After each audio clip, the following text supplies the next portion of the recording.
கிறிஸ்துவுக்குள் மிகவும் பிரியமான தெய்வ பிள்ளைகளே, பரலோகமான நிகழ்ச்சியின் மூலம் உங்களை சந்திப்பதில் என் இருதயம் கர்த்தருக்குள் மிகுந்த மகிழ்ச்சி அடைகிறது. இன்றைய பரலோகமன்னா விசுவாசத்தை எடுத்துக்கொள். இன்னைக்கு தேவன் உங்கள் ஒவ்வொருவரையும் பார்த்து ஒரு ஆயுதத்தை எடுக்க சொல்றாரு. அதுதான் விசுவாசம் என்னும் ஆயுதம். வேதம் சொல்லுகிறது, எபேசியர் 6வது அதிகாரம் 16ஆம் வசனத்தை நீங்கள் வாசித்து பார்த்தா, எல்லாவற்றுக்கும் மேலாய் விசுவாசம் என்னும் கேடகத்தை பிடித்தவர்களாய் நில்லுங்கள். எதற்காக இந்த விசுவாசம் என்னும் கேடகத்தை எடுக்கணும்? எதற்காக இந்த விசுவாசம் என்னும் கேடகத்தை பிடிக்கணும்? நல்லா புரிஞ்சுக்கோங்க. உங்கள் ஒவ்வொருவருக்கு விரோதமாக ஒவ்வொரு நிமிடமும் பிசாசு பலவிதமான பிரச்சனைகளை எழுதிக்கிட்டே இருக்கிறான். உங்கள் மேலே எழுதிட்டு இருக்கிறான், உங்கள் குடும்பத்து மேலே எழுதிட்டு இருக்கிறான், உங்களுடைய ஆசீர்வாதத்துக்கு மேலே எழுதிட்டு இருக்கிறான், உங்கள் பிள்ளைகளுக்கு மேலே எழுதிட்டு இருக்கிறான். ஸோ இதையெல்லாம் அவிழ்த்து போடத்தக்கதாக வேதம் சொல்லுகிறது அல்லவா? எல்லாவற்றுக்கும் மேலா விசுவாசம் என்னும் கேடகத்தை பிடித்தவர்களாக நில்லுங்கள். பொல்லாங்கனையும் அக்னி ஆஸ்திரங்களை எல்லாம் அவிழ்த்து போடத்தக்கதாக விசுவாசம் என்னும் கேடகத்தை பிடிச்சுக்கோங்க. எல்லா சத்துருவின் கிரியைகளை மேற்கொள்ளலாம். என் அன்பு தெய்வ பிள்ளைகளே, இன்றைக்கு நம்மகிட்ட இருக்க வேண்டிய மிக மிக முக்கியமான ஒரு ஆயுதம், தேவன் விரும்புகிற காரியம் விசுவாசம். ஆனால் கடைசி நாட்களில் விசுவாசம் இருக்குமானா வேதனைக்குரிய காரியம் இல்லை.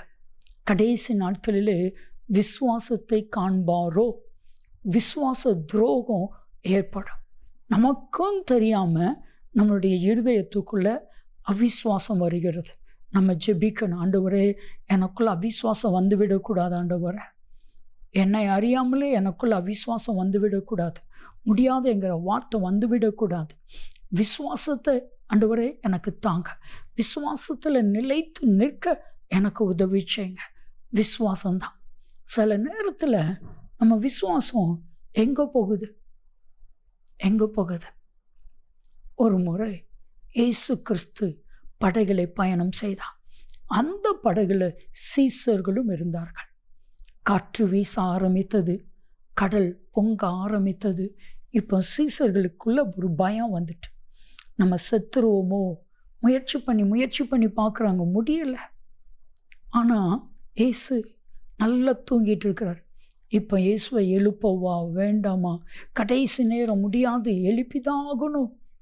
ஐயரே, நாங்கள் மடிந்து போகிறோம், எங்களை குறித்து உமக்கு கவலை இல்லையா? ஆண்டவர் எழும்பினார். கவலை இல்லையான்னு கேட்டவர்களை பார்த்து ஒரே ஒரு வார்த்தை கேட்டார், ஏன் இப்படி பயப்படுறீர்கள்? ஏன் உங்களுக்குள் விசுவாசம் இல்லாமல் போயிற்று? இன்னைக்கு நம்மளை பார்த்து ஆண்டவர் கேட்குறார், என்னால் செய்ய முடியுமா, முடியாதா? ஏன் உனக்குள்ள அந்த விசுவாசம் இல்லை? என் அன்பு தெய்வ பிள்ளைகளே, யோவான் 11:40 மார்த்தாள் மரியாள் அவளோடு அழுகிற எல்லா ஜனங்களையும் பார்த்து, நீ விசுவாசித்தால் தேவனுடைய மகிமையை காண்பா. மாற்றமே இல்லைங்க, மாற்றமே இல்லை. நம்மளுடைய மீட்டிங்க்கு ஒரு தாயார் வந்தாங்க. அந்த தாயார் ஒரு வாடகை வீட்டில் இருக்கிறாங்க. ஆனால் கர்த்தராகிய தேவன் விசுவாசத்தை குறித்து பேசினான். அன்னைக்கு டேட்டை போட்டு எழுதுகிறாங்க, என்னுடைய கடன் எல்லாம் மாறும், விசுவாசிக்கிறேன். என் பிள்ளைகளுடைய வாழ்க்கையெல்லாம் ஆசீர்வாதமாக இருக்கும், விசுவாசிக்கிறேன். சொந்த வீடை கர்த்தர் கொடுப்பார், விசுவாசிக்கிறேன். அந்த டேட்டை போட்டு எழுதிட்டு சைன் பண்ணிட்டாங்க. சரியாக 2 வருஷத்தில் அவங்க எழுதின அத்தனையும் ஒன் பை ஒன்னா நடந்துச்சு. விசுவாசம். இன்னைக்கு விசுவாசம் என கேடகத்தை எடுத்துக்கொள்ளுங்க, விசுவாசம் என்னும் ஆயுதத்தை எடுத்துக்கொள்ளுங்க. பிசாசு உங்களை விட்டு ஓடி போவான். ஜெபிக்கலாமா? அன்பின் தகப்பனே, விசுவாசம் என்னும் ஆயுதத்தை எடுத்துக்கொள்ள உதவி செய்தருளும். அப்படி செய்கிறதற்காக உமக்கு நன்றி.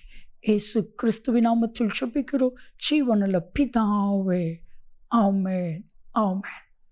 விசுவாசம் என்னும் ஆயுதத்தை எடுத்துக்கொள்ளுங்கள். நன்மையும் கிருபையும் ஆசீர்வாதங்களும் நிச்சயமாய் உங்களை தொடரும்.